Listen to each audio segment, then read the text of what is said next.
Hello friends, welcome in this class इंसानस प्रो biology. तो जैसा कि मॉर्निंग डोज के लिए एक स्टूडेंट ने कमेंट किया था कि उसको सी वैल्यू पैराडॉक्स चाहिए। बट डेफिनेटली अगर आप सी वैल्यू पैराडॉक्स जानना चाहते हो तो मैंने सी वैल्यू पैराडॉक्स के साथ साथ एक और पैराडॉक्स लेके मैं आया हूँ जिसे हम पीटोस पैराडॉक्स कहते हैं या पीटो पैराडॉक्स कहते हैं। तो हम वन बाय वन समझेंगे कि सी वैल्यू पैराडॉक्स क्या है और पीटो पैराडॉक्स क्या है। अगर हम सी वैल्यू पैराडॉक्स की बात करें तो हम सबसे पहले आपको बता दें कि सी वैल्यू पैराडॉक्स में जो सी का मतलब होता है, इसका मतलब होता है कांस्टेंट। अगर हम पूछे सी वैल्यू का क्या मतलब होता है तो इस पूरे सी वैल्यू का मतलब होता है अमाउंट ऑफ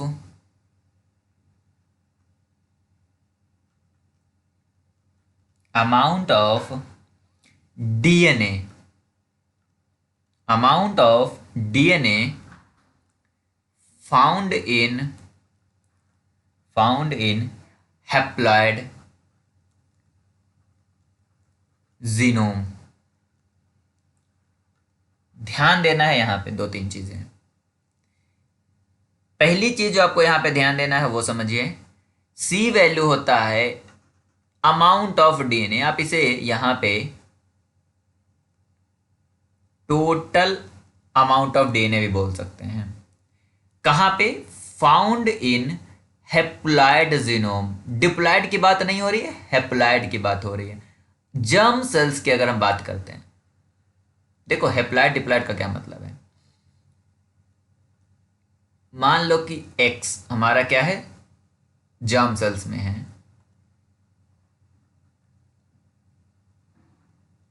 तो इसे हम बोलेंगे, अगर एक्स एक्स फॉर्म में है तो इसे हम बोलेंगे हेप्लॉइड। यहीं पे अगर आप 2x की बात कर लो, x से अगर 2x हो तो इसे हम बोलेंगे डिप्लॉइड। तो इस केस में हेप्लॉइड सेट जीनोम में, हेप्लॉइड के केस में total amount of the DNA जितना होता है उसे हम सी वैल्यू बोलते हैं। अब समझने की कोशिश करते हैं ये यहाँ पे। हाँ, दूसरी चीज, एक चीज आपको याद रखना है कि जो हम जीनोम साइज जो हम पता लगाते हैं, यह आपका होता है K B P, kilo base pair, KBP, kilo base pair. अगर हम डी मतलब डीएनए की बात करें तो डीएनए में आपका, फॉर एग्जांपल ये डीएनए है 5 प्राइम टू 3 प्राइम, इसके साथ एक और होगा कॉम्प्लीमेंट्री स्ट्रैंड, उसको हम नहीं बना रहे हैं। इस डीएनए में ये जो यहाँ पे पार्ट है जो मैंने बॉक्स में बनाया, ये बॉक्स पार्ट आपका इंट्रॉन होगा। इंट्रॉन का होता है मतलब ट्रांसक्रिप्शनली इनएक्टिव पार्ट। वो पार्ट जो यहाँ पे बीच में है, ये आपका है एक्सॉन, ये आपका है एक्सॉन, ये आपका है एक्सॉन। अगर हम इसको डीएनए बोलते हैं तो इस डीएनए से आपका एक आरएनए बनेगा 5 प्राइम टू 3 प्राइम, जिसमें एक्सॉन, अगर हम इसको 1, इसको 2, इसको 3, तो यहाँ पे 1 2 3, ये मेच्योर आरएनए की मतलब एमआरएनए की बात हो रही है, दैट इज द एमआरएनए। और इन तीनों से प्रोटीन बनेगा और प्रोटीन बन के वो एक प्रोटीन बनाएगा। ये एक्सप्रेशन है। तो transcriptionally active part of the DNA is called exon. ठीक है, जब हम डीएनए की बात करेंगे तो उसमें एक्सॉन इंट्रॉन दोनों होगा। बट इन केस ऑफ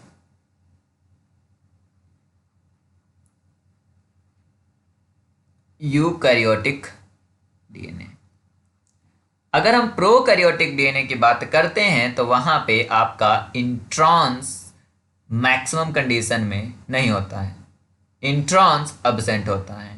तो प्रोकैरियोटिक का टोटल डीएनए एक्सप्रेस होता है क्योंकि सभी जो है एक्सॉन होते हैं। अब एक नॉर्मल सी बात हो रही, मान लीजिए कि अगर हम बात करें, दो बात करें, एक हम बात करें सिंपल ऑर्गेनिज्म की, एक बात करें हम सिंपल ऑर्गेनिज्म और दूसरी बात करते हैं हम कॉम्प्लेक्स कॉम्प्लेक्स ऑर्गेनिजम्स की। यहां पे समझना है कि अगर आपसे पूछे कि सिंपल ऑर्गेनिज्म का और कॉम्प्लेक्स ऑर्गेनिज्म में अगर हम डीएनए की साइज की बात करें तो आप लॉजिकली ये बोलोगे कि सिंपल ऑर्गेनिज्म में जो जीनोम साइज है वह कम होना चाहिए, लेस होना चाहिए, मतलब छोटा जीनोम साइज होना चाहिए। वहीं पे आपका कॉम्प्लेक्स वाले में जीनोम साइज जो है वो आप कहोगे लार्ज होना चाहिए। लेकिन एक्चुअली में बायोलॉजी में ये बातें नहीं फॉलो होती है। मतलब जीनोम साइज आपका लिनियर मैनर में नहीं है। ऐसा नहीं है कि सिंपल ऑर्गेनिजम्स का जीनोम साइज छोटा है कंपेयर टू कॉम्प्लेक्स। उसको देखने के लिए हम इस वाले ग्राफ को देखते हैं। माइकोप्लाज्मा जीनोम साइज 10⁻3, वहीं पे ग्राम निगेटिव बैक्टीरिया जीनोम साइज जो है यहाँ पे आ रहा है और ग्राम पॉजिटिव बैक्टीरिया जो है ये यहाँ पे है। इन दोनों के केस में अगर आप देखोगे ग्राम निगेटिव ग्राम पॉजिटिव बैक्टीरिया में, तो ग्राम पॉजिटिव बैक्टीरिया में लाइपोप्रोटीन होती है जो कि ग्राम स्ट्रैंड को अपने पास लेती है। तो इन दोनों में जीनोम साइज जो है इसका देखिए छोटा इसका बड़ा है। इसके बाद आप फंजाई की बात करोगे तो ये देखो फंजाई, एल्गा, मोल्स और वॉर्म्स, ये हो गया आपका जीनोम साइज 10⁵। यहाँ पे देखो मोलस्कस का जीनोम साइज जो है वह, और इंसेक्ट का जीनोम साइज देखो, क्रस्टेशियन का जीनोम साइज, इकाइनोडर्म का जीनोम साइज, कार्टिलेजिनस फिश का जीनोम साइज, बॉनी का जीनोम है। यहाँ पे एम्फीबियन की बात करोगे, ये आप रेप्टाइल्स की बात करो, मेमल्स की बात करो, बर्ड्स की बात करो, ये है फ्लावरिंग प्लांट।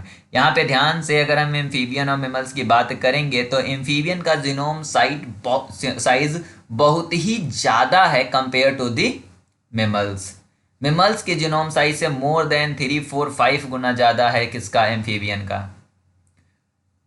एम्फीबियन का जीनोम साइज जो है फ्लावरिंग प्लांट के जीनोम साइज से बहुत ज़्यादा कम है। देखो इन दोनों में डिफरेंस है। बर्ड्स का जीनोम साइज, मेमल्स का जीनोम साइज देखोगे तो यहाँ पे बर्ड्स का जीनोम साइज और फ्लावरिंग प्लांट का जीनोम साइज में देखो कितना डिफरेंस है। एम्फीबियन का जीनोम साइज बर्ड्स के जीनोम साइज में देखो कितना डिफरेंस है। रेप्टाइल्स का जीनोम साइज एम्फीबियन का जीनोम साइज में देखो कितना डिफरेंस है। ऊपर के जितने भी हैं इन तीनों का जीनोम साइज कम है कंपेयर टू एम्फीबियन।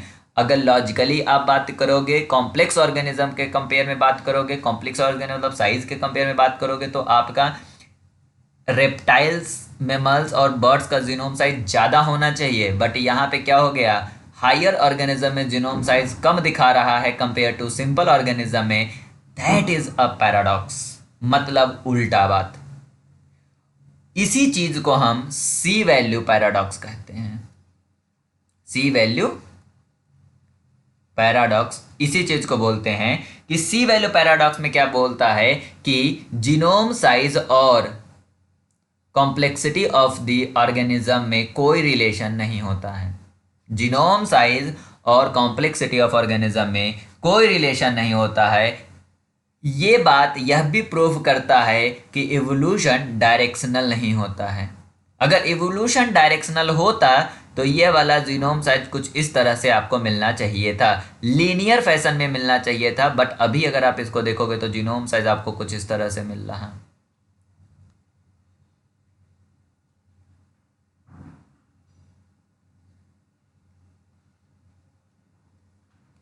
जो कि ये लीनियर नहीं है। तो इस बात को हम सी वैल्यू पैराडॉक्स के नाम से जानते हैं। बाद में एक और साइंटिस्ट आए और उन्होंने भी एक पैराडॉक्स दिया, और उनका पैराडॉक्स क्या था, अगर जब हम कैंसर की बात करते हैं तो कैंसर का रिलेशन, मतलब इसको ध्यान से समझना,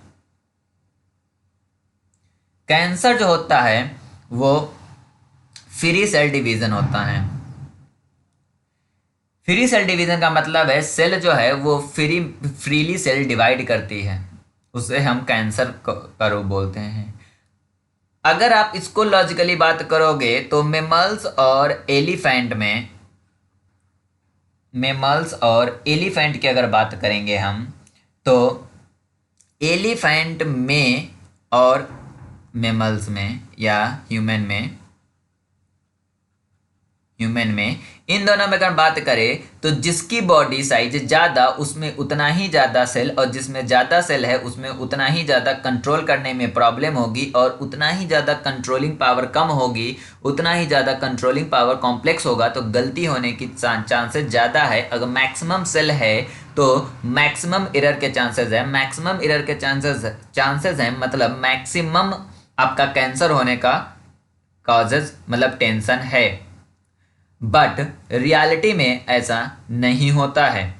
रियलिटी में जितना ज़्यादा बॉडी साइज है उसमें कैंसर नहीं है, यह पाया गया। That is also the paradox, and this is discovered by the Richard Peto, and that is the reason we called a Peto paradox. According to the Peto paradox,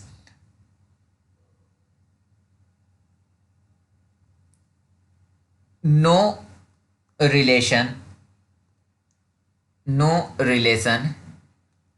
occurs between body size and